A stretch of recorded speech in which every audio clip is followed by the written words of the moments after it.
Yo, you're watching the Screaming Fish here, people, and once again I'm here for you guys with yet another video, and as you can tell by the incredibly obvious title at the bottom of the screen, we are taking a look at War for the Planet of the Apes, which is directed by Matt Reeves, who directed the last film, which I love.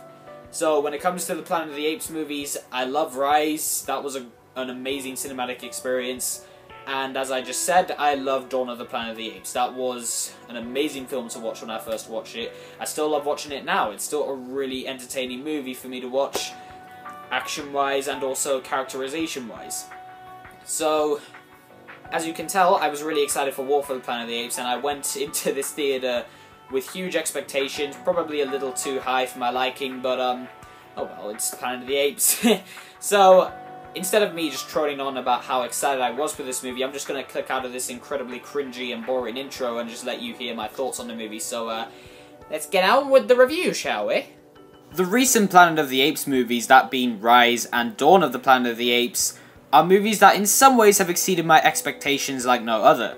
They are movies that make me question certain topics, like what would happen if our species were to be replaced per se by another, and in a lot of cases they make me question whether or not we, as a species, are actually really, well, good.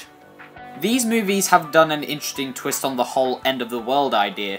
Instead of making us care for the human characters and see the apes as bloodthirsty savages, these films opt to portray this completely the other way around.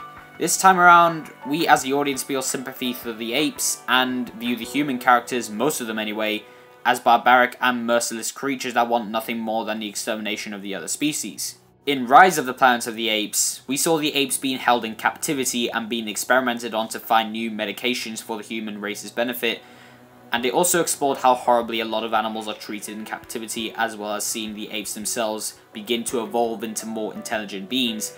In Dawn of the Planet of the Apes, on the other hand, we saw the apes grow into a civilization and attempt to peacefully coexist with the humans, only to be betrayed from within their own ranks, and as a result, the relationship between the human race and the race of apes was made worse. War for the Planet of the Apes very much continues those themes, but to a much larger extent than before. This movie takes Caesar to emotional heights that we have never seen him at before. The first two films were more focused on the evolution of apes and the divide between the humans and apes. In this film, on the other hand, those themes are still very much present, but this film is a revenge story more than anything else. This movie enthralled me, all the way from start to finish. I was starstruck when I walked out of that theatre. In 10 years' time, I can see this movie and the other two movies in this trilogy being regarded as one of the greatest trilogies ever made. And I'm fairly sure that War for the Planet of the Apes will take its place among movies like The Bourne Ultimatum and Lord of the Rings Return of the King as one of the best third installments in the trilogy. It's very rare nowadays that we get a trilogy where the third movie is the best movie. I love the original Star Wars trilogy, but even I have no problem admitting that as much as I love Return of the Jedi, that is my least favourite in the trilogy, as good a movie as it is. Well, what do you know? War for the Planet of the Apes has done the impossible, my friends. War for the Planet of the Apes isn't just the best movie in the trilogy, but it might just be the best movie in the entire Planet of the Apes franchise. It's a masterpiece. I thought about this movie a lot after I saw it.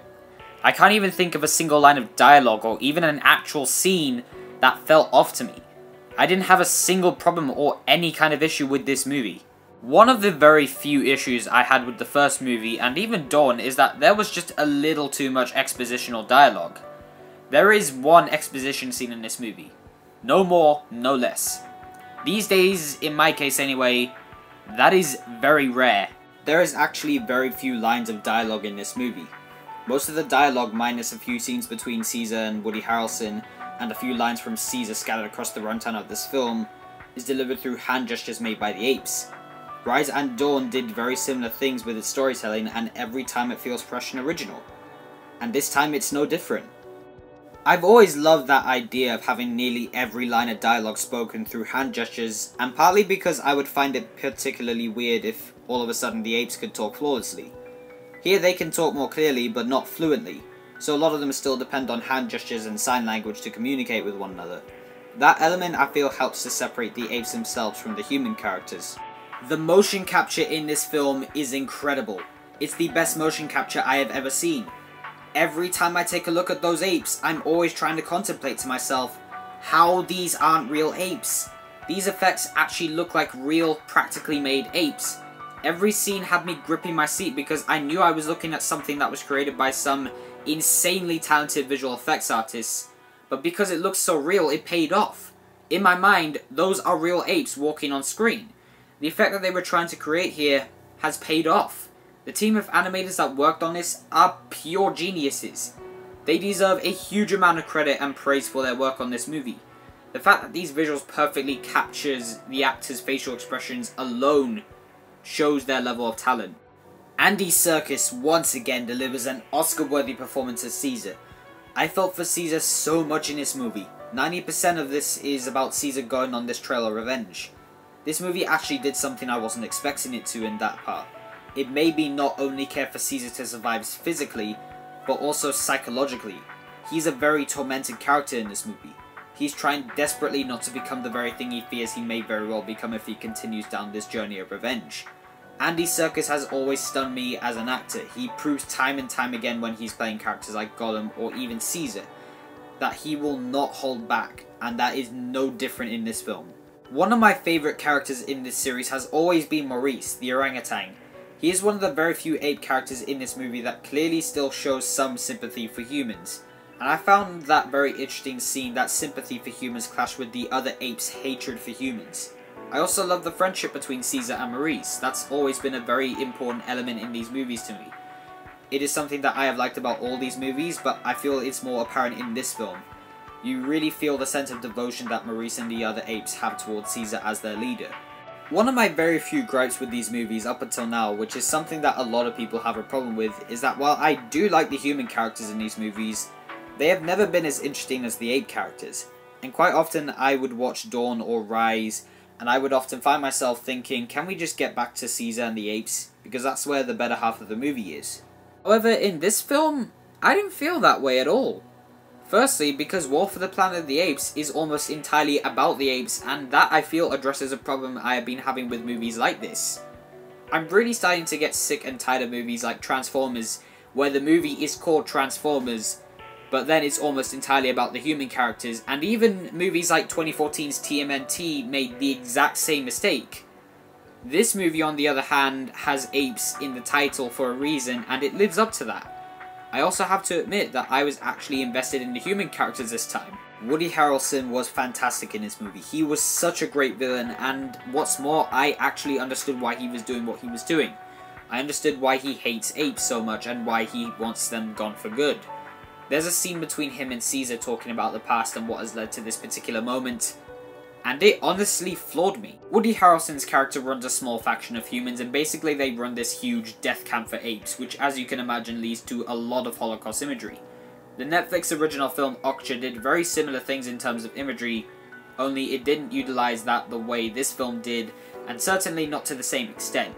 This film is a dark and brutal depiction of war outside of fighting. There's action in this movie, but this is much more a war film from which you see what would happen to the prisoners of war. In that retrospect, you could make comparisons between this film and movies like Schindler's List. Despite the fact that this is a PG-13 movie, there's still a hell of a lot of brutal sequences to do with how the humans treat the apes in this ape prison. Matt Reeves has directed this movie so beautifully. The cinematography is just gorgeous. There are still so many shots from this movie that are still burned into my brain, and the editing blends seamlessly with the cinematography. Michael Giacchino has made one of the best musical scores of his career, and thankfully that is most definitely the case because the music actually plays a large part in this movie, because there is a lot of sequences in this movie where it's just silent. There's no dialogue at all, and all you have are the hand gestures that Caesar will give to another ape, the timing of the shot, and of course the music.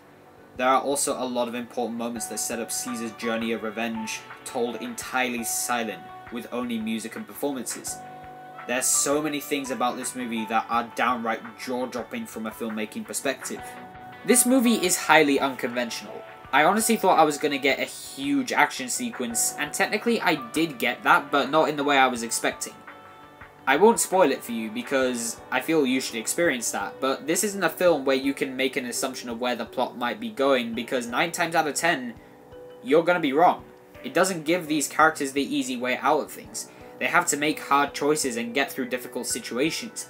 You see Caesar start off as this sweet little ape in the first film, to now someone who is struggling with the darker side of himself. There's also a great storyline with a young girl that I thought was really sweet and a great addition to the already amazing story, which I will not spoil for you. Let's talk about the character Baddie. This is where a lot of people, including myself, thought the movie could have gone wrong. If not handled appropriately, that is. He's the comedic relief in a really dark and brutal film.